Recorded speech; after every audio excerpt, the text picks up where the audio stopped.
నేను ఆడదాన్ని అని మాటలు చెప్తే సరిపోదు, బతికి చూపించాలి. ఒక ఆడది ఎట్టా బతికి బట్ట కట్టాలో నేర్చుకోవాల్సిన రహస్యం.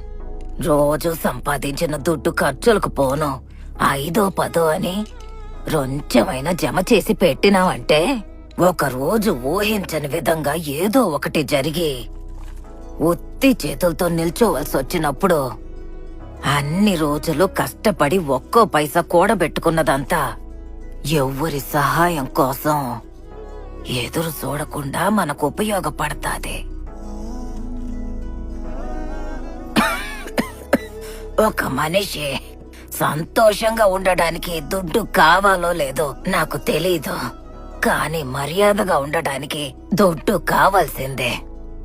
జీవితంలో బతకడానికి ఎవరైనా దుడ్డు అవసరం లేదు అని చెప్పినారంటే వాళ్ళకి దుడ్డు సమస్య లేకుండా బతుకుతున్నారు కాబట్టి అట్ట చెప్తున్నారని అర్థం. అట్టంటోళ్ళ మాటలిని మీరు కూడా అట్టాగే బతికినారంటే ఎట్టాగే అమ్మ నగలు దాచిపెట్టినాదా, అయ్యా అమ్మ సొత్తు ఇవ్వకపోతారా అని పక్క వాళ్ళని అడుక్కుంటూ తిరగాల్సి వస్తది.